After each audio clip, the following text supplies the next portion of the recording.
Welcome back to the 150K podcast. I'm your host, Joe Graham, where we help take your dreams to six figures and beyond. Today, I have with me special guest Michelle Lewis of The Color Cure. Now, I met her actually at George Bryant's event back in October in Montana. Pretty much meet everyone that I get on the show at George's events. They really should. I joke that I go to his events to find more fun, awesome people to get on the show. But she rocked our world there, talked to us about branding, colors, all this different stuff. So I wanted to bring her to you guys. But Michelle, give us a little bit of your background, how you even got into this color world. Well, thanks, Joe. Thanks for having me. This is going to be a really fun show because I get to talk about my favorite thing in the world, which is color and color psychology, specifically in branding. The way I got into this was very odd. I started in film and television. So, of course, had studied color from that angle, later got a degree in interior design, then started studying natural medicine, actually, indigenous medicine, and learning how light affected plants. Started my online business career and it totally flopped. No engagement, no sales, nothing. That's what really drove me to looking at color from a more holistic perspective, branding from a more holistic perspective, and not just what my favorite colors are or what I think looks good, and having strategy to it. And when I noticed that really made a huge difference for me, and especially how people were attracted to me, I knew I was onto something. So it's been a couple years of a journey. It took me a while to launch the Color Cure. I started with Visibility Vixen, but that's what got me here. And now I am incredibly passionate about it because I think that it is one of the most powerful things that we can do is look at color in a unique way and how we can use it. Yeah, and it's so funny because it opened my eyes, and I'm a guy, so full disclosure, I don't always think that way. I'm just I'm in the sales world. I never thought about how color or branding or anything would affect, how people are attracted to you. But if we were talking in words and stuff and telling stories, that in my mind makes sense. So for someone that's just starting out, like maybe they're trying to start their brand, and if you want to use my logo, great. If you want to use something else, I don't, whatever works. What should they look for, and what should they maybe stay away from? And we can break that into two parts if you want. So kind of when they're just getting started, getting established, what should they look at from a visual branding perspective? Yeah, like say for like a logo, or maybe for doing live videos or the whole thing, because I think it all plays into it. Like people, when they see you on video, what you're wearing, I'm assuming it's affecting them. When they see your Yes. brand, it gives them a feeling. And I learned this from her. I'm just repeating what I learned back at the event. But yeah, just that aspect of it to start. Yeah, it's a great question because we are taught, especially from our Google research and our mentors, how to have a clear message. We think that that is just how we pitch ourselves vocally or the literal written messaging we have on social media or our website. The key here is incorporating that message into something visual. And that's not just an image, that's a color.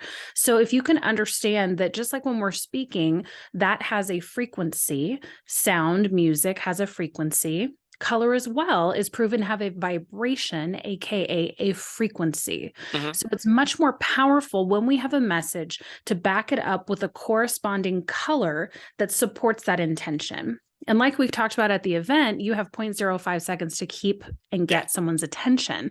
So that's not long enough to read your message. So the first step is making that visual with that color experience, whether it's your logo, your website, your social media, what you're wearing, so that then someone can go, oh, I'm intrigued, and then be able to see the rest of what you're presenting. So that's where I would get started. Okay, what is the core of my messaging? What colors support that intention? And then take it from there. Got you. So my thought goes to this. So I know we talked a little bit about it, but I had no clue what colors did. Like when I did my logo, it's blue because I liked blue. I had the gold Mhm. on there because my wife designed it and says 150K because it's a podcast. Uh-huh. And I'd never had thought of how that color stuff would affect someone. So are there any colors that when you're trying to start a business, and I'm assuming it depends on what type of business, that you should lean toward? And are there colors that are like, hey, this is a no-go, don't do I know I have the gray thing behind me for my screen so you can't see into the house. Don't do gray, maybe, because that will give a different feeling to someone. Right. It's important to know that there are colors that create a response and colors that don't. So the colors that create a response are the ones in the visible light spectrum, which are the blues, the greens, the yellows, the oranges, the purples, I know I'm skipping some. We have indigo, we have violet, we have also the ones that aren't, which are pink and magenta. Those, from what I've studied, culturally, scientifically, behaviorally, historically, all create a tangible, measurable Hmm. reaction in the body or through someone's behavior. The colors that do not are the whites, grays, browns, and blacks. So important when you're making the decision, you can still have the non-reactionary colors. They just need to be in the background, having them be the white space of your site. But your primaries do need to be intentionally chosen and hopefully chosen for a reaction, because otherwise you're just going to be working that much harder to get people's attention instead of it being primarily subconscious, especially like in your case, scrolling through, looking at different marketing shows. Why are they going to choose yours more than someone else's? Hmm. Well, really, the only difference in the beginning is going to be visually. Yeah. When I notice, like, because reels are really hot right now, I notice Mm-hmm. on certain reels when I'm wearing certain outfits, I have more people, more views. And it's not Yes. like I could do the same reel and in a different thing have different. It's weird. Not, I guess it's not weird, but it's like I just didn't think about that till coming back from the thing. I started looking, okay, so if I wear this color, that actually will catch their attention. And then sometimes I notice if I'm outside or in a different environment, that will affect them too. And it's amazing because it's not really predictable. I mean, I do color reels every day.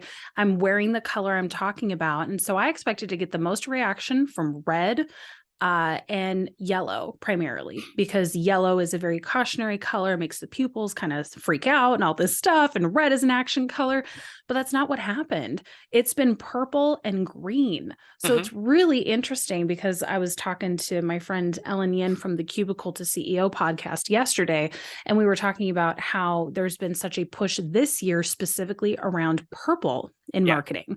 The Pantone color this year was purple. There's a purple M&M now. Like there's a ton of purple Christmas decorations out and about. So it also like colors change according to the collective consciousness throughout the Hmm. years too. It's a really interesting phenomenon to study. Yeah, and then I'm thinking about like the different seasons. So in the falls, the oranges and the like the leaves, and then now it's red and green because it's coming into the holiday season. Yeah. Um, so what intrigues me more is, so how do you, because you say different colors will affect you. So how does like say a blue affect you compared to like a red? Because I think they're kind of like counter colors. And you're spot on. Absolutely. They're both psychological primaries. Red is the physical, blue is the mental. There have been so many scientific studies done on the two colors with human behavior. Pupil dilation changes, heart rate changes, perspiration changes, blood pressure goes up, not surprisingly, with red. Hmm. So they are definitely polar opposites. This is why, especially with news and sports, you see a lot of these two colors, and it's because they have such notable reactions on the body. Got you. And it's weird too, because I was thinking about, because like I'm wearing Matt Vincent's Hate Brand stuff, and I was thinking Mhm. about it. I have I think it's pink. My wife gave it a different color, but it looks pink to me. But when I wear it, I'm calm. But when I wear other clothes, like it affects my mood. Is that like Yes. something to do with, how does that work? Yeah, that has to do with vibration. So, what's really interesting and something that no one can really figure out why is that, yes, you can measure a color vibration coming from the sun, but it vibrates the same way if it is dyed into a clothing material. Pretty Hmm. incredible, because that means, especially, I mean, there's certain people that can't go out in the sunlight. There's certain people like Alaska where it's dark half of the Yeah. year. It shows that we can truly affect our physiology and our mood by what we put on our skin. So that's what is so powerful about color. And this is where you can really become your own diagnostician, because when you wake up, let's say you're really amped up, you're stressed out, you have a bunch of meetings and deadlines, then you know, I'm going to go for that blue. It's going to calm me down. Or if you're feeling maybe a little down, maybe a little down on yourself about your business, maybe you've had some frustrations, well, maybe you're going to reach for more of a red to help you take action and feel more empowered. This is how strategic we can be with color, not just in our business, but on our bodies to help support us with our business and our life every day, which I think is pretty incredible. Yeah, no, I like that, because my mind always goes to, I want to get myself fixed first, get that moving so I can move into my business, help people do the flow and all of that. So as someone's building their brand and picking different colors and different stuff, I know it affects people different ways. Now, is it like different industries work better for different colors? Would that play into it as well? Like someone that works in health maybe would lean toward more colors than someone that works like maybe like I do in sales. I'm just curious. You know, that's what's really interesting. I work with a lot of people that come to me because they are in an industry, let's say corporate, which is predominantly blue. I'm Mhm. just working with a client now who has an investment firm. And he's like, you know what? I want to start from scratch. And what's something you don't normally see that you think would work? And I said, okay, let's go for it. And so we did a really deep emerald green and gold. Oh, wow. It's different, but it has so much psychology behind it. I know absolutely how it will hit. Just like when George redid his branding, Mhm. he's the only person so far I've advised to do both pink and magenta because they mean totally different things, Yeah. but it works great for him and it's very different for his industry. So I think in a way, it's better to not necessarily go with the status quo of color Mhm. combinations because you do drown in the sea of competition. Be different and figure out. It's like, especially with Facebook, blue, right? But with the release of the new iPhone, how they're releasing Meta, how the Messenger app changed last year, they're pushing purple and they're Mhm. very smart to do it. So it's just very interesting to see these trends. And I think it's always best to kind of rebel against it and look a little bit different. Well, because you want to set yourself apart because Mhm. there's like I'll use myself because it's just easy. There's a bunch of sales trainers out there. How do I distinguish my branding, my thought process, what I'm going to do? And like you said, you have 5 seconds. In the sales world, same thing. On the phone, you have 5 seconds to catch their attention. Face to face, you have 10. So I mean that Mhm. whole aspect of how you carry yourself and all is huge. It's absolutely huge. And especially like with sales, yeah, you're going to see a lot of red, a lot of green. It's because, it's those are the two main psychological primaries. So it makes sense. But if you want to do blue, why not do indigo? Not a lot of people do indigo, and it's a purple based blue. So you're not only going to be pushing for that trust, but also the relationship building aspect of purple. So there's a lot of cool stuff that you can do that's just a small pivot that makes a really huge difference. Yeah. And so what I'm hearing you say as we go along here is know what you want to do, but stand out, go against the norm a little bit if you want to stand out, but also know the culture and the times and what's popular at that moment. So like right now, purple's popular, but make sure you have a consistent way to catch their attention, grab their attention, and be distinctly you. Because like, yeah, George is great with pink. Like I probably pink wouldn't work as well for me, but like for him, it's just that his thing. Um, so how do people, after they start doing that, how do you test to know it feels right? I know that might be a very vague question, but I'm just trying to think of like, I'm trying to be practical here. Okay. We have the Mhm. brand established. We're starting to test different colors and different things out. Do you do it for like a short period or how does that work? There's a couple things you can do. If you don't have an established audience yet, then you go to people who understand what you're trying to do and are supportive. I need to say that because that's not always family, that's not always friends. But it absolutely can be. See what their reactions are. Start wearing those colors because you also need to look good in them. Mhm. And let's say if you're choosing a blue and you say I look terrible in blue, you do not. You just don't have the right tone of blue. Yeah. So explore and find the right tone that looks good on your skin. And so test that on people that you know. Some people test them on their own team. What do you guys think? Do you think this supports the business? These can be your business besties as well, and see what it gives them. If you have an established audience, this is a great opportunity to have them vote on color palettes, which they love to do. Audiences Mhm. love nothing more than to tell you exactly what to do with your business. So Yes. give them the opportunity and do it in a style that is voting, A or B. Make it really quick. That makes it super easy. That's a great way to test the waters and see, because we don't want to hit them with too much color. We don't Mhm. want to hit them with, let's say a red and a yellow, right? That's going to be way too stimulating. We need to have the right combination. And that's a really good way to test it before you 100% dive into making that change. Yeah, no, that makes sense. Cause like I did a tagline post. I gave A and B, and I got a bunch of people that voted, but then I have a bunch of people say, "Well, I like this better," and started giving me ideas, which was great. I was like, "Okay, I Right? didn't know it was going to do." I had like 85 comments on something I thought I was going to get like 5 to 10. I What you said there's crazy. I'm thinking about just like people want to be seen and heard.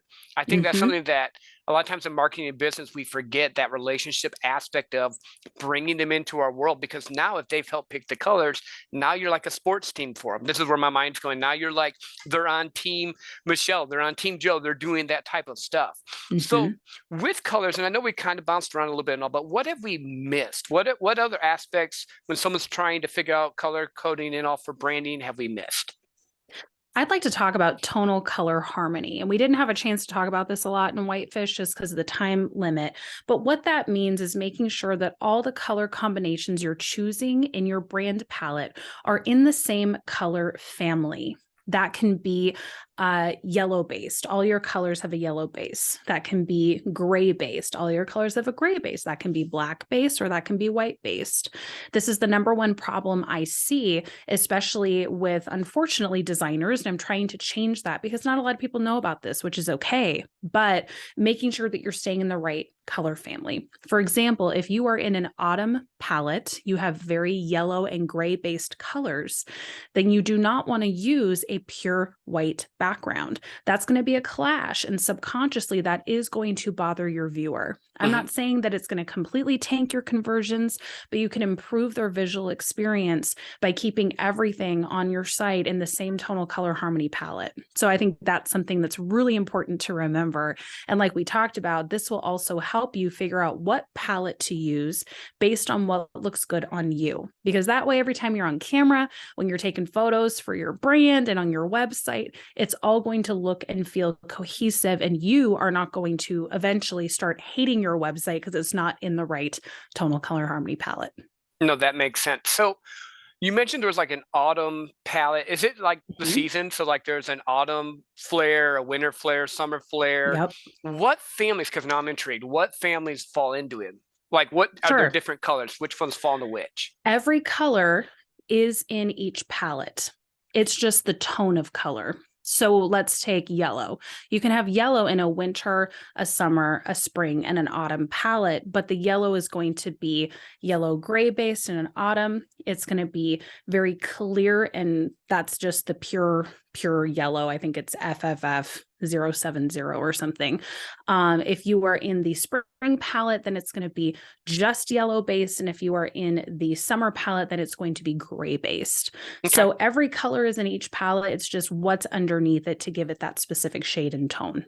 Got you. So where does gold fall in? Because like that's in my logo, but I know we talked a little bit about it, but is that outside of the yellow spectrum, or does that like affect people differently? And I'm just trying to understand this one a little bit more. Sure. There are yellow based golds and there are orange based golds. So it really depends. And then there's, rose gold. So that has more of the red tones to it. So that depends. It can definitely carry aspects of meanings of yellow, orange, or pink/red.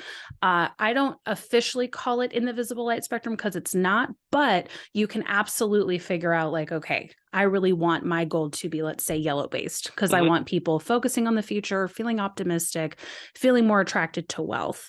So that can definitely fall in there, but making sure that you know what base your gold is. That's what I'd say. Got you. Because now my mind's just thinking of the different ways that colors affect you, because like I've heard red makes you more attractive, blue makes you more calm. Is that what you said? Makes you more calm, and to the public makes you feel trustworthy. Got you. No, that makes sense. That makes sense. I trust more people in blue. I read people funny? for a living in sales, so that's where my mind was thinking. I was like, that does make sense. Again, I'm a Michigan fan though too, so Ohio State's red. That might be a bias on my part. So full disclosure. It's true. And that's why it's really interesting. Like, why do people get so obsessed with their sports teams? Of course, it's the sport, but I think they also get a huge affinity for the color. Yeah. It's really interesting. Well, like blue and gold is maize and blue are like my logo color is blue and gold. And my favorite college is maize and blue is Michigan. So it might be something psychological there, just thinking of the whole thing there. I've had people that have reached out to me and they're like, who do you think is going to win this game? And I'm like, well, I can't tell you for sure, but I can tell you the experiments where they painted different locker rooms red and pink and blue and what happens. So it is very interesting. Yeah. Well, color affects us a lot more than I realized. It's so interesting. So let's go a little bit different. Like I'm more of a mental thing. So if you're like feeling down and all, what colors should you wear and what colors shouldn't you wear? Yes. The color that's going to bring you up if you're down and is going to bring you down if you're too far up is green. This is the most shades of any color. And it really makes the body go into a homeostasis. So of course, if someone was like highly agitated, I'd probably put them in blue, But if I just wanted someone to feel more balanced, more connected, more grounded, then I'd put them in green. Absolutely. It really helps bring growth to so many different situations. And it's a great color to put in your office environment, in your home space. Gotcha. Kind of like the Chinese, where they have everything just set in a different way, like designing your environment. So colors Mhm. around you, not just what you wear, but what you have around you can affect you as well, I would assume. Yes, absolutely. It's pretty incredible. Like I have people that chat with me and, I've just been feeling so depressed lately and stagnant in my business and blah, blah, blah. And I said, well, take a picture of your office and send it to me. And I always know what color it is. It's gray. And Mhm. as we talked about at the event, mutes your personality over time, can cause, long-term fatigue and depression, all these different things. And sometimes their walls are blue. I'm Mhm. like, okay, well, over time, blue can actually make you feel a little bit more depressed. And there, there was a story of a kid whose walls were painted blue, and he kept falling asleep when he got home. He was doing terrible in class Mhm. because it was painted blue. Got to change the color, and it really impacts you and how you feel and the energy you feel. Because I think about it this way: when I'm around too many people or different stuff, I like to go for a walk in nature where there's trees, like Yes. the green and all. Is there like a color effect to that too? I mean, I know the air and the Mhm. sun and all that's helped me as well, but I was just wondering. Yeah, there's so many different studies specifically around nature and green. And I don't know if you've read the book yet, but you'll really enjoy the green chapter. I mean, there's things that happen with the color. It's actually hard if you are trying to go for intensive exercise in a green environment. Hmm. You're going to feel like you are slogging through mud because the heart will get up to a certain beats per minute and then it does not want to go higher in a green environment, which is interesting. And there's also the health benefits of what the trees give off, essential oils essentially, that help improve respiratory function and bring down the kind of stress hormones in the body for up to, I think they said, like 30 hours after exposure. So it's pretty amazing what just simply being in nature can do. Yeah, I try to do it every day. I've not Awesome. completed the book yet. My daughter, who's in college, needed it for something she was working on, and she borrowed the book, so I've not Oh, gotten that's it back awesome. yet. I'm glad. So she got all the genius before you did. Good for her. Yes. Well, I mean, she's a genius, so it works out well. That's awesome. But yeah, no, she had to report, and she was talking about colors and stuff. I'm like, "Well, I just got this book," and so I have to get it back from her. She lives That here, is but fantastic. she's reading it currently. So Sweet. yeah, no, I like it a lot. So we're not done yet, but I always like to put this kind of in the middle. Where can people find you? Because I know, like, when I talked to you, I had a bunch of questions hitting my head, and I'm sure a lot of people listening are like, "Holy crap, I need help in an area I might not have thought I needed help with." Absolutely. So, if you're interested in picking up the book, it is just coming out. It's called Color Secrets, and you can find that at colorcured.com. And if you want more of kind of this visibility branding angle, you can pop on over to visibilityvixen.com because I do teach this strategy. Perfect, awesome. And there's the pug. No, we were talking earlier. We both have pugs, and her pug Yep. is named Oliver. And I full disclosure, we had a pug named Oliver. He lived to be 15. Hopefully, yours lives as long as you want them to live to. Hmm. So we have that in common. Pug people always stay together. They're the best. So, question now, because I know you do business and all. We've been talking a little bit about color. Do Hmm. you have like a morning routine or rituals that you do? Is it based around color? Because I mean, you said it's your favorite thing. So I didn't know if that plays into it or. Sure, absolutely. I mean, I tend to be a more aggressive, hot-blooded personality. I know I don't necessarily come across that way, but that is true. And so in the morning, I'm really strategic, making sure I'm taking in nature. I'm taking in a lot of green in the morning. And I specifically do red light therapy to help bring down inflammation and to kind of reset everything. And then just depending on how I feel and what I know my body's going to need or what I need to communicate, biggest color every day is in my closet. So I pick that strategically, absolutely. And then I just kind of work around and figure out, okay, what do I need around me today? And, how do I think I can communicate with color today, which is what I do with all the clients and even friends. I'm always talking. And if I'm not wearing a color, I'm talking in a way that supports the color, which is really interesting, especially. And I think you'll really enjoy this in the book. I break down each of those primary communication colors and how each color is actually reflective of a certain personality type. So Ooh. just like in your sales process, you can analyze someone's personality and kind of cater what you're saying according to their language. You Mhm. can do the same thing according to color because people do fall into certain categories of being a blue or a red. or a pink. So I find that fascinating and I really enjoy that. That is very interesting because now I'm thinking through my head. So what color would just from the little bit, because I know we've talked only a little bit, what color do you feel I would be? And I know I'm wearing, what is this, bluish, purplish, something. Mm-hmm. Interesting. Well, you know, we met a couple months ago and I've been watching your posts online. You're very inspirational. I'm not sure exactly how outgoing you are. So I would probably say maybe a yellow or a blue. I have tons of blue. I don't have Yeah. much yellow, but like my skin tone, I don't think yellow looks as great on me with it. So Mm-hmm. I do. My wife laughs at me because I have more blue than any other color in my Are you closet. more like strategy minded, technically minded, like detail attracted? That's the only thing that I'm like, you might not be No. totally So blue. I'm a salesperson, but I'm Mm-hmm. very creative. I have like a very Okay. creative side as well. Mm-hmm. Like I like to tell stories. I write short stories and stuff. Mm-hmm. So I'm more in that regard. Can I be detailed if I have to? Yes. Is it my strength? No. Telling stories, Mm-hmm. communicating, connecting with people, that's my strength. Okay, then you're purple. Okay. Yeah. Mm-hmm. I don't have any purple. That's okay. And you don't necessarily, it doesn't have to be the color you're most attracted to, but purples are very relationship driven. They are connectors. They kind of go against the flow of what everyone else is doing and they don't really care. They bring in new ways of doing things, new ways of thinking Yeah. about Yeah. things. That is definitely me because I am not your typical sales guy. I'm always connecting people. Yeah, that's Awesome. 100% me. I just Love didn't it. I haven't got I'm gonna read the book. I wanted Yeah, to. Like I yeah. said, my daughter took that. So I'm gonna have to go get it from her today. But Then no, you I can let me know what color you think I am. yeah. Okay. Then I will. I will for sure. Mm-hmm. Because just thinking about this now, because I was going through and I love what you do on your reels because I've been watching some of your stuff. Because when you explain the color, you're wearing the color normally. And that for me, and maybe I am a visual learner. I don't know. I think I'm more actually hands-on type of learner.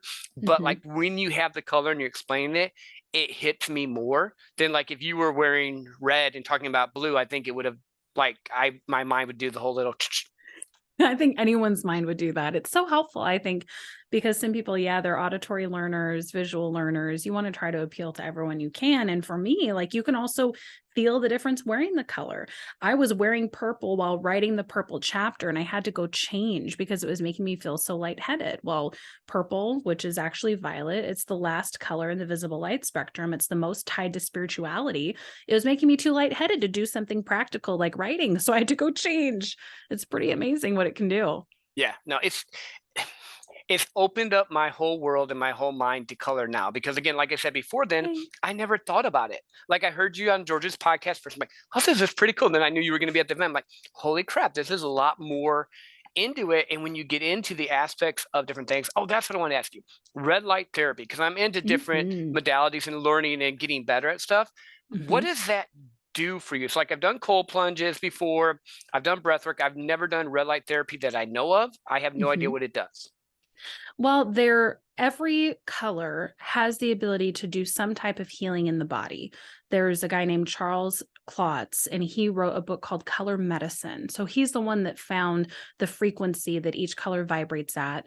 And he then was able, through research of something called chromotherapy, which has been around for 2000 years, of how certain colors can affect healing in the body. So specifically with red, that's the longest wavelength. So therefore, when the body's exposed to it, it penetrates the deepest through the skin and into the organs and stuff. So specifically with infrared light therapy, aka red light therapy, this is just beyond our vision in the visible light spectrum with the longest wavelengths. And this actually helps reduce inflammation, increase circulation, do those kinds of things. And what's funny is that there was um, one of the founders of medicine, his name is Avicenna, and he would say, okay, if you have a bloody nose, don't look at anything red because it'll make it worse. So it's kind of Oh, wow. interesting that even back then, historically, like people were starting to get to know things about color. So specifically, red light therapy is really good for those kinds of things.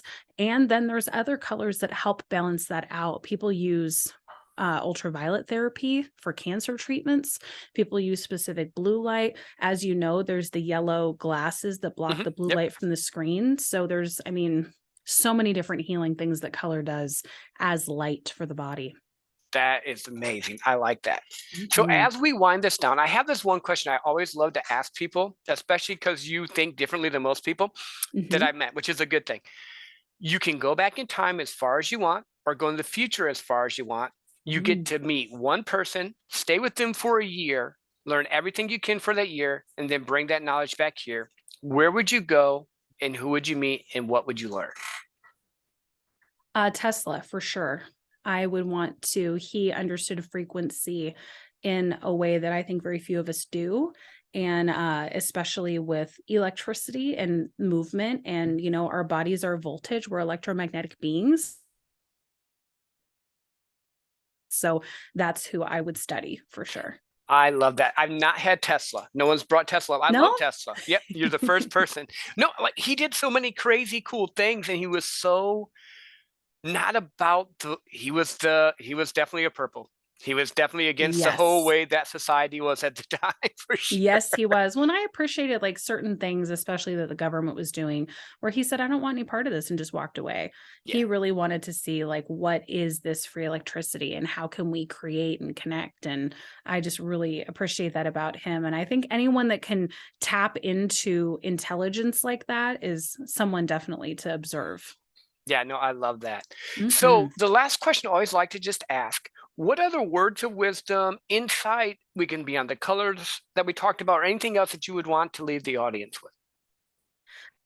Oh, let's just talk for another hour. No, I'm kidding. Okay, cool. When it comes to color, I think what really, because you can Google right now color psychology, and you're going to see a bunch of things that come up, especially when it comes to your body and when it comes to branding and marketing. Remember that you need to look at the different aspects of color. So let's niche into marketing. You need to know how color has been used in things like film, because that really changes people over time. For example, the meaning of yellow in Japan for years and years until recently. So you need to know where your audience is in the world, how color affects them. You need to understand color historically and the journey that it took to get it to where it is now. And you need to understand behaviorally how someone will literally adapt their feelings and their moods according to color. My big proponent that I say a lot in the book is I think this needs to be used with integrity because obviously for so many years it has not been and has been Yeah. abused. So I think we have a really interesting opportunity now in history to make color. It's the only universal language we have. And so why not use that to communicate? And that can be in your business, it can be in your home. I've seen amazing relationships improve inside of a home just by using color. So it is this untapped resource that a lot of people don't think of. So especially as we go into the holidays, start noticing, why are people decorating with these certain colors? What colors bring you joy? It doesn't have to be red and green for the holidays. A lot of people are going blue and silver, and just see what starts happening after the event. I got so many DMs of people that were out shopping and they chose a color instead of black or white or gray. So Good. even just being aware of it changes a lot of people's perspectives. Well, funny story there. All my sweatshirts used to be black. Now Yeah. all of my sweatshirts, I have one because I have one from Hawaii that I like that I kept that's black, but all the other ones I have this one, I have a pink one, I have a blue one. Yeah, I've just like I've opened my world to color instead of just the black. Yay. So that is awesome. And what is the name of your book again to make sure that they can go and get it? It's called Color Secrets. So you can look it up. It's on Amazon, it's on my site, wherever it's convenient for you. Awesome. Michelle, thank you so much. I know we've just tapped into this. So, guys, go follow her on Instagram, reach out to her on her website, get the book. It will help you out greatly. Thank you so much for being on the show. I really appreciate it. This is a blast, Joe. It was great meeting you at the event. I'm so happy to be here. I hope that this ministers to your audience today. And I just absolutely love the work you're doing. Thank you so much. And for everyone listening, share, like, and comment on this podcast so we can help more people learn about color, life, business, life by design, all of it. And until next time, go try a different color. Don't wear the same thing all the time. Thanks.